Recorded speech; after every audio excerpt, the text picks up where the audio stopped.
I've been part of a team that's gone on to win 3 in a row. It's crazy, really, and you kind of forget about it sometimes. Like all the guys that I played with growing up through the years, like we're all still friends and everything. So it really is like it's a good family sense and a good community sense. We had won in All Ireland in 97, 99, 2000. It's more local at your club. You know everyone, you know the setup. It's different than joining a county panel. It was nearly like a kind of statement to say, we're here, we're ready to play. No one's going to push us over this year.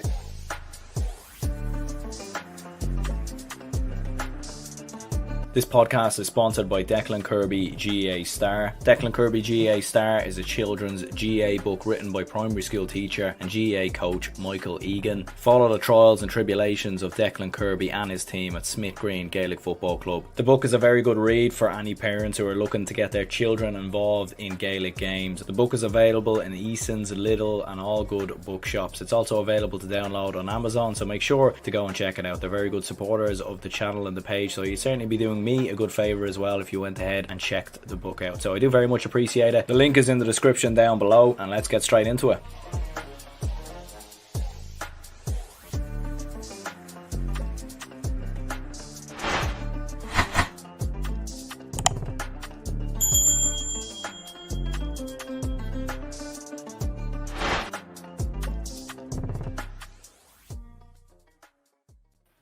Okay, so welcome back to GAA Fan TV. My name is Aaron. I hope everyone is keeping wonderfully well. I'm delighted to be joined here by Seaumus Brady from the Play On GAA podcast.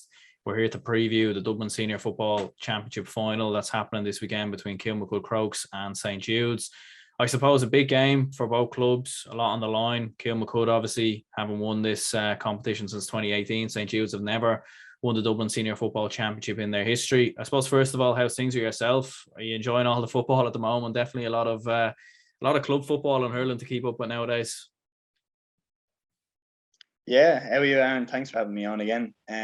But yeah, I love it. I think that the club action is kind of taking over the spotlight from the county game right now, and just tons and tons of action on. And the live coverage in particular is, in my opinion, been a breath of fresh air to the game. I think it's really, drawn the spotlight on the effort that club players put into the game. And, especially with a side like Jude's obviously being in the final, yeah, they have their standout player in McManaman, but they're a side full of, dogged hard workers, and, they're getting the respect that they deserve for years and years of hard work. I mean, obviously you mentioned there they've never won it. And that's bizarre when you look at how close they've been in the last few years. They've been unfortunate with their timing to have their golden generation. Obviously, in the mid-2010s, you had that glorious St Vincent side that were just mopping up every Dublin Club Championship. And they're going to have it pretty tough again at the weekend. I know they look super impressive against Lucan, but, I mean, when you look at the strength that Kilmacud Crokes have, Mannion, Cunningham, I think it's going to be a fascinating game for 100%. Yeah, and I suppose if we get anything close to what we got for the hurling final there at the weekend, I mean, if we get anything close to that entertainment and that kind of, I suppose, like end-to-end action and late-minute drama and whatnot, like we'll definitely be in for a treat. And hopefully, anyways, it's a good advertisement for Dublin football, obviously, for both of us that are passionate Dublin fans. Oh, there's no doubt about that, because the hurling final was an epic, and right up until the end, you didn't know what was going to happen. And now what you're going to have is massive opportunities if this is an extraordinary game, because more drama will lead to more eyeballs on next year's championship, particularly in Dublin. You're talking about a championship which has so many clubs with huge numbers, huge members, and, more drama, more exposure, more opportunities for the club players as well. And the club championship, to a lot of club players, is more important than the county championship almost. They don't really care about, making it. So you could argue that Connolly played his best football for St Vincent's instead of playing his best football for Dublin. But with this final, I think it will be an epic, because you have Judes, who have been so close for so long. But there's something about this year where I'm looking at, how many years does McManaman have left? How many years does Niall Coakley have left? So I think they're going to give it absolutely everything that they have in the tank. And they're coming up against a Crokes side, which is, you could kind of argue going through a little bit of a transition. I mean, they're flooded now with a lot of young, exciting players, like Dan O'Brien, Brian Shee's in there as well. They're flooded with a lot of young lads and players that were stalwarts like Keane O'Sullivan. They're not as reliant on them as they once were. So I think that's why a lot of people were probably tipping Bowden in the semi-final. But to just see how Crokes just dispatched of Bowden, with the utmost of ease, I think that's what is making me kind of fearful for Judes in this final. Yeah, it is an interesting one, right, with Kilmacud Crokes, because like looking at them in previous years, like them and Judes were in the final. Funny enough, the last time both of these two sides were in the final was actually in 2018 when Kilmacud Crokes got that victory over St Judes. But like with Kilmacud, like in previous years, I felt like at times they've underachieved and probably haven't played to their potential. I don't think they've got the best out of some of their best players, but I feel like this year they've really, really clicked into the gear. Like they've won every game so far this year. A little bit of a testing game against Nafina was close enough. It was only a 2-point victory. And Nafina, to be honest, though, I think are probably one of the more underrated teams in Dublin football at the moment. But in terms of their performance against Ballybowden, like they absolutely put them to the sword. Very, very comfortable. Paul Mannion looking as good as ever. And like what you said, some of the other young lads coming in there, like Dan O'Brien, Darragh Mullen, he's been a consistent performer for the last couple of seasons as well. Rory O'Carroll, of course, in defence, and Craig Diaz in midfield. So like tremendous amount of talent all across the board for Kilmacud Crokes. And at least so far this year anyways, they seem to be performing to the ability that I'm sure they know they can play at the majority of the time.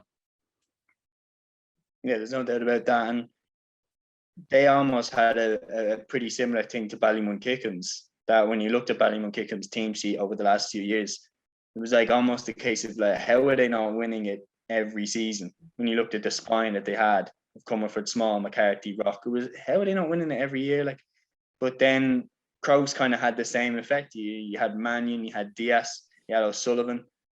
It was like they were spoiled for riches, but they are going to have that. They're a massive club on the south side. The amount of area that they have, the amount of teams that they're able to put in. I think I've seen this stat. I just remember this. It was on the Sunday game. I think it was on one of those debates about how a smaller county can compete with a bigger county. And they were saying that Crokes in 1 year, just one random year, they had more under 14s than Leitrim did. So, yeah. I mean, that just shows you the strength that Crokes have as a single club in Dublin. And against Judes, I mean, Judes have been stepping it up for years now. Their preparation, their performance has been brilliant. They squeeze every drop out of that team that they have. I think the key instinct, the key part that I think in the game will be around the midfield. I think because both sides have brilliant forward lines. You've got Mannion on one side with Cunningham, say, as his, right-hand man. And then on the Jude side, you've got obviously McManaman, but then inside you've got Niall Coakley. You've got David Mannix there as well. Huge potential in that inside line. And around the middle, being able to deliver, adequate ball into the forwards. Obviously on the Crokes side, you've got Craig Diaz there, you've got Ben Shovlin. But I think Judes actually hold the advantage around the middle, which does make it fascinating. When you look at like Pat Spillane performance in the semi-final, was absolutely outrageous. Tom Lahiff at wing-back is such a powerful force for them. Colin Murphy as well has been, doing the business for years. And then Mark Sweeney at centre-back.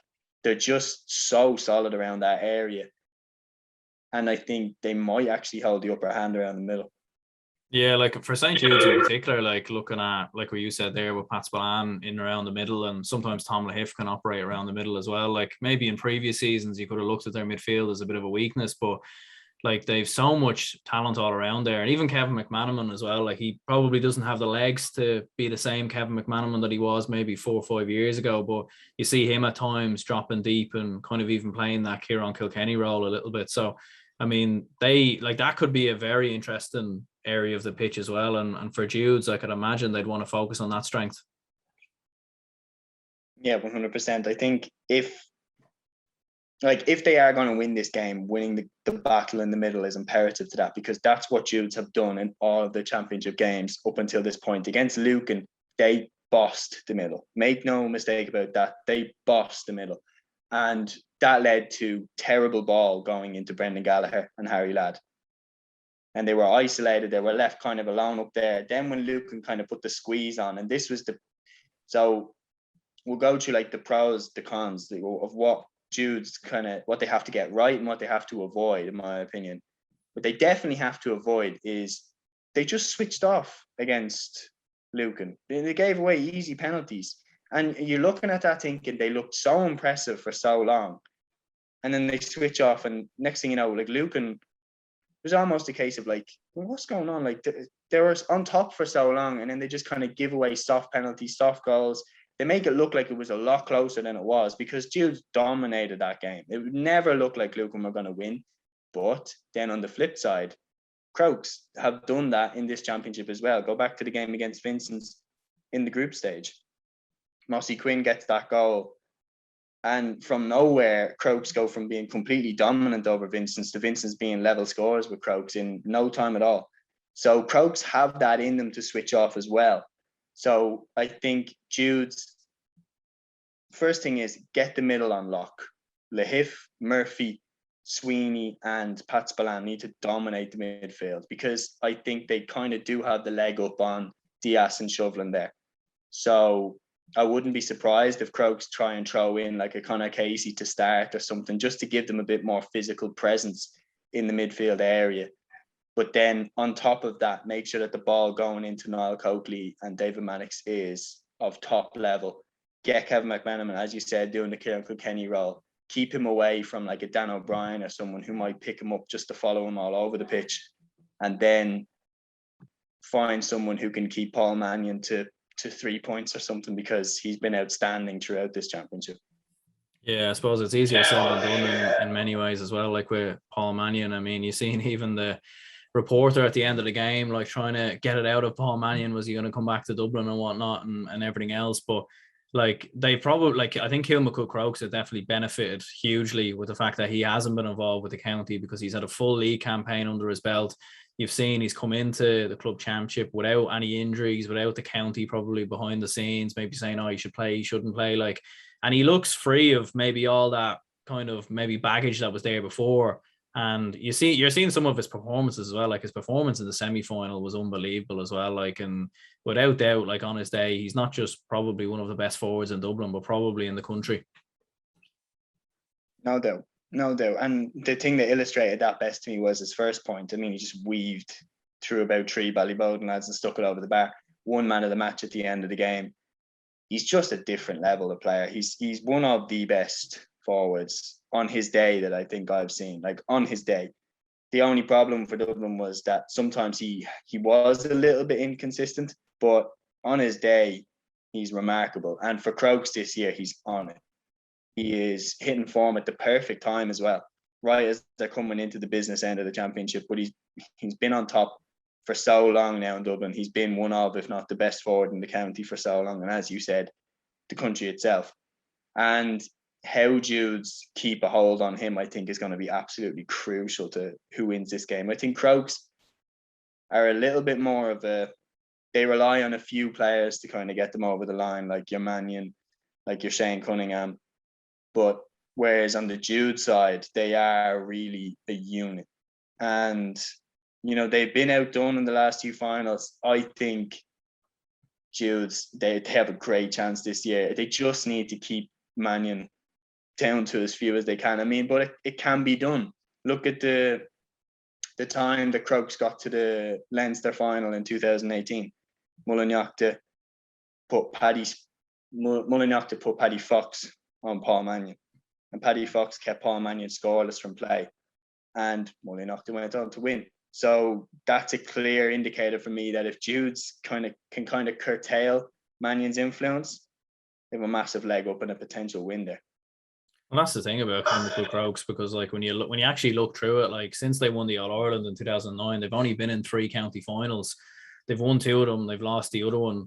You know, and you're going back 11, 12 years there. So I mean, for all the talent that they've had in the last couple of years, they haven't always performed to the best of their ability. And it does seem they're kind of a bit like Ballymun in that sense, that they do seem to have this odd hiccup or that odd bad performance. And it definitely hasn't come so far this year. So far this year, they've looked really, really good. They've obviously got new management in there. They've brought through a couple of young players.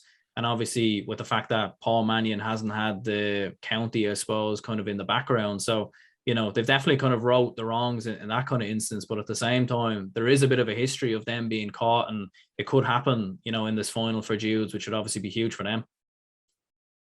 Yeah, and while I said that I kind of tip Crokes to win, I don't see Judes as proper underdogs. I don't see them as being, I see them right up there on Crokes level. And it is going to be who hits form on the day. The key thing that I said is that Mannion is the key guy for Crokes. It doesn't take a genius to figure that out. But Mannion is on form right now. He is playing some of the best football we've ever seen him play. And that means that Crokes will probably be firing, because when Mannion fires, Crokes fire. Dan O'Brien is looking very, very good at wing back as well. Rory O'Carroll, as you mentioned, is looking fantastic no matter where he plays. He's played pretty much everywhere for Crokes up until the final here. And just all over the defence, they got Cillian O'Shea, they got Andrew McGowan, very, very strong defenders. And I'll be interested to hear what you think about this. Which one of them do you think is going to pick up Niall Coakley?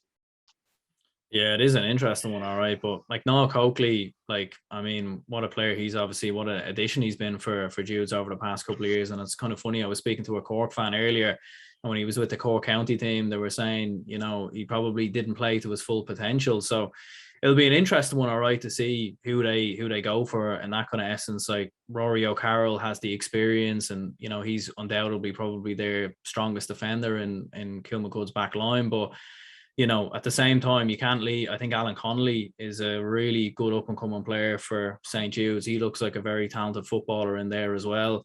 And I'm sure someone's going to need to keep track of Kevin McManaman as well. So, like, there's all sorts of permutations really going into this final. And it's what makes it, I suppose, as interesting as what it should be anyways. Yeah, there's no doubt about that, because both sides have aces in the pack. I mean, you got Mannion on one side, you got McManaman on the other side. And then the kickers to the aces are so strong. And both these sides, I mean, whoever gets through this, I think both these sides have a serious crack at winning Leinster and then obviously winning the All-Ireland itself. Because when you look at some of the club sides that have been knocked out, like your Cross McLeans are gone, your Trillicks are gone. There's huge clubs that have been knocked out already of the club championship. And I feel like it's open for anyone to win this year. Yeah, and I suppose for Judes, like focusing in on them and once again here, like, I mean, like for me, they're a lot more than just Kevin McManaman as well. I think that's like something important to note as well. Like Noel Coakley's definitely stepped up in the last couple of years. Alan Connolly, like I mentioned, and Pat Spillane in midfield. Like it feels weird seeing him in a Judes team, and it feels weird seeing that name in a Dublin Senior Football Championship. But you know, he's a very, very talented footballer. And I mean, I'm sure Jack O'Connor will want this number. I'm sure Desi Farrell's probably fighting him for it as well, because he looks like a tremendous talent in that midfield. Yeah, and you mentioned about his performance in the semi-final. And I just like to tap on the timing that he kicked those points, those two boomers of points. They were at times that Judes needed a score. So he clutched up when Judes needed a point. And then not only did he get the first one, he got the second one after. He kind of tagged on another one. And they were at key moments for Judes, and they weren't easy points at all. He boomed them over from the middle of the pitch. Easy for a player who can kick the ball as far as he can. And you're 100% right there. Obviously, Kerry need a midfielder. You know, you got David Moran, who is, you know, coming towards the end of his career. He's not getting any younger. You got Mark O'Connor over in the AFL. They can't seem to find a midfield partner for David Moran. And now you got Pat Spillane tearing it up in the Dublin Championship. Dublin, as you mentioned, Desi Farrell. Why wouldn't Desi Farrell want him? Especially when you see the departure of Macaulay, you know, 2 years ago. They're experimenting around with Lehif and Peter O'Coffey-Byrne, and they can't really seem to pick which one they want to put there beside him.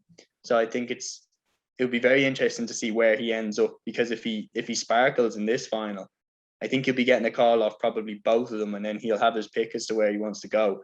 But I think he will pick Kerry because of his dad and because of, you know, the tie that name has to Kerry football. I think it would kill him if he went on to play for Dublin and win All Irelands with Dublin.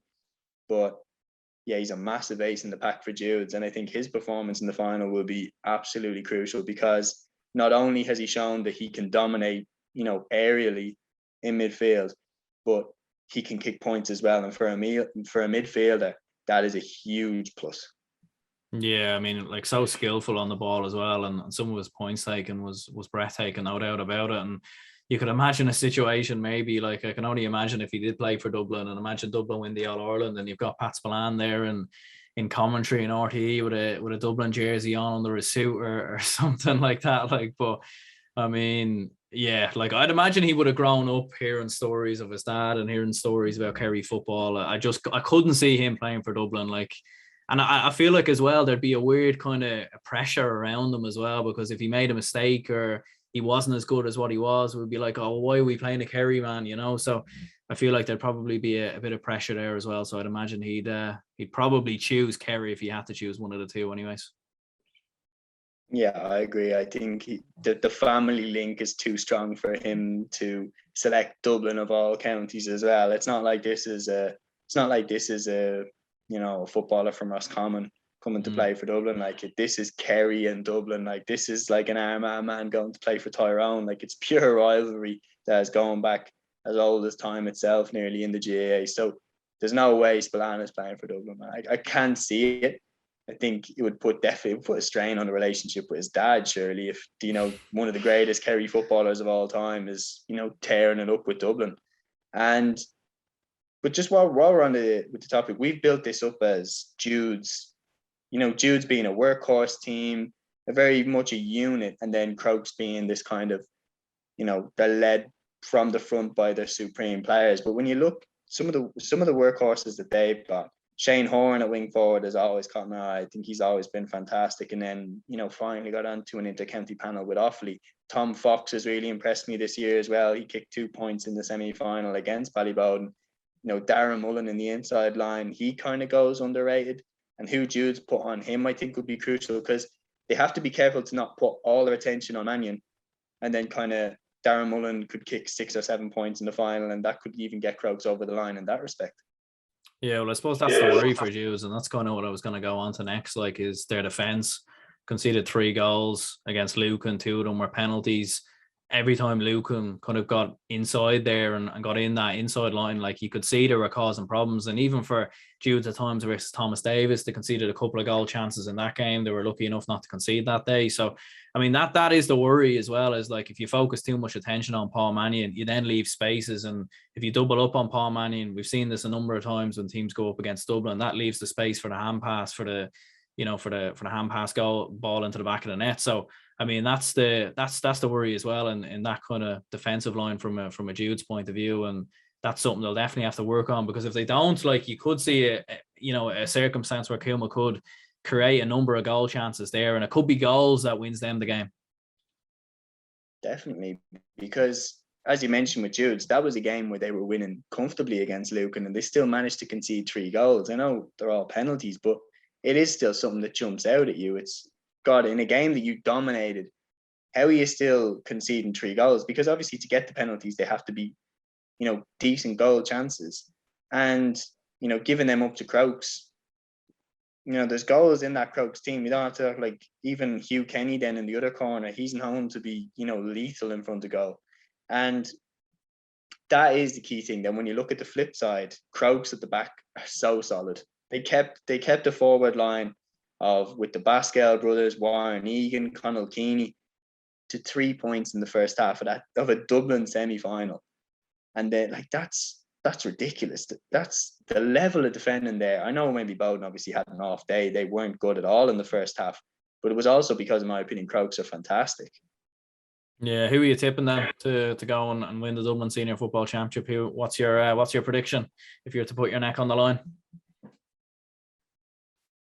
I think my heart says Judes. I think just because they have been after it for so long, but my head is saying Crokes. Just by a very narrow scoreline, I think literally 2 or 3 points in, I think Mannion will clutch up for Crokes at a crucial time.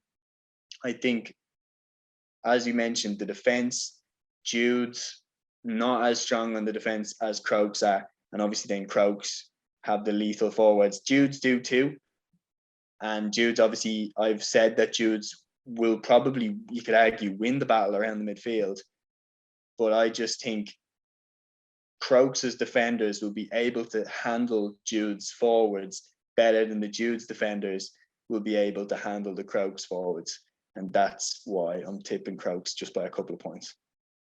Yeah, I'm kind of along those kind of same lines as well. Like you could see a scenario where Kilmacud could probably build up an early lead, drop into a bit of a defensive shell. Judes are probably having most of the ball, but probably can't find a way through Kilmacud's defence. But like for me personally, I definitely want Judes to win it. Like no doubt about it. No affiliation with either club, obviously with both of them being on the south side, and I'd love to see Judes get over the line, especially for Kevin McManaman. Like there's been no man probably more than him that's given as much as what he's done to that club and to Dublin GAA, in my opinion. Like when you think of the memories he's given Dublin fans, myself, yourself probably as well, you know, it'd be great for him to have his moment and for them to win that championship, because like fair enough, they've only been to 3 finals, but well, this will be their 3rd final, but they've been to so many semi-finals, quarter-finals. They've always been thereabouts. And I do think this is probably their best opportunity now, in my opinion, to go and win it, because, you know, with some of the players that they have there, some of the talent that they have, and obviously Kevin McManaman is getting older, like let's be perfectly honest, but you don't know. Like we've seen in the club championships this year, like all the obvious favourites have been beaten in most circumstances, in Galway, in Armagh, in so many, you know, club championships across the board. And that's why personally I feel like St Judes are going to go and win this one, because I think for me they're going to be better around midfield, they're going to be better in possession, you know. And Paul Mannion, for as good as he is, undoubtedly one of the best forwards, but do they have someone else who can contribute as much as him? I'm not sure. So, you know, I'm going to tip Judes, but that's probably more out of more my heart probably speaking than my head. But yeah, it should make for one cracking game anyways. Yeah, no, definitely. It'll be a cracker of a game either way. I'll definitely be tuning in right from the start. Perfect, Seamus. Well, I suppose before you go, Play On GAA, how did you Play On GAA podcast? How did you get started with that? And where can people find you if they're looking for you? Yeah, so the idea just kind of came up. I realized that it was definitely a passion of mine from a young age, and then I just kind of decided to go with it. Particularly the lockdown, I think definitely helped, because you know I spent a lot of time just kind of wondering what could I take an alternate route with where I was going. But no, I love doing it. It's just called Play On GAA. We're on Instagram. We're joining Twitter very soon, as well as Spotify. And all our podcasts go out on YouTube. So we do everything. We do match reviews, we do player interviews, we do, you know, GAA news, we do club roundups. Just we try to, you know, leave no stone unturned when it comes to GAA coverage. I do it with a good friend of mine, Luke, and the two of us just put out episodes every week. But thanks a million for having me on, though. I really appreciate it, Aaron. Yeah, no bother at all. I'll link it down below anyways for people to go and check it out. And yeah, cheers very much, Seamus, for coming on. No bother. Thank you.